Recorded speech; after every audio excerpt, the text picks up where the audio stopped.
Lah terus piye? Laku anggota DPR minta sedekah ke BUMN.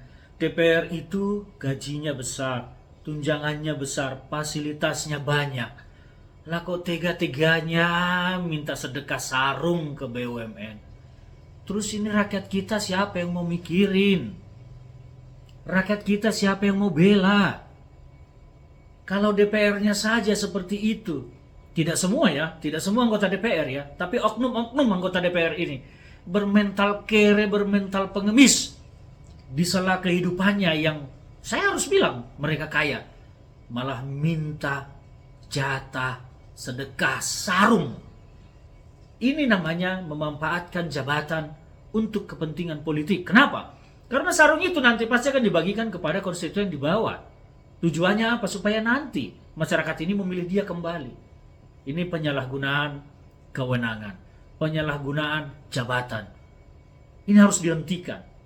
Mental-mental seperti ini harus diusir dari DPR. Jangan ada lagi DPR RI kita yang bermental seperti ini. Mestinya anggota DPR mendukung BUMN supaya maju, supaya besar, supaya menghasilkan keuntungan, supaya bisa membangun bangsa dan negara, bukan malah menggerogotinya.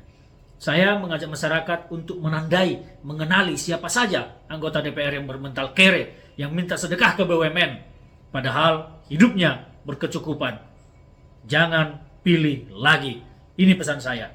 Ini sangat mengecewakan. Memang sistem demokrasi kita belum mampu menyaring hanya orang-orang baiklah yang akan menjadi duduk, menjadi wakil rakyat. Sistem demokrasi kita harus diperbaiki ke depan. Undang-undang partai politik harus diperbaiki dan direvisi. Bagaimana partai politik harus menghasilkan negarawan, bukan menghasilkan politisi yang menjadi budak partai, bekerja hanya untuk partai dan pemilik partai. Ini tugas berat bagi kita semua. Memperbaiki sistem demokrasi kita, supaya bangsa ini ke depan menjadi bangsa yang baik. Lihat partai politik kita semua sekarang. Berapa banyak menghasilkan negarawan, berapa banyak menghasilkan politisi yang hanya berpikir untuk dirinya, kelompoknya. Ini harus diperbaiki benar-benar. Partai politik harus menjadi pabrik negarawan, supaya bangsa diurus oleh para negarawan. Maka bangsa kita akan menjadi baik ke depan, dan tujuan kemerdekaan Indonesia adil, makmur, sejahtera, masyarakatnya akan tercapai. Salam dari saya, Ferdinand Hutahayan.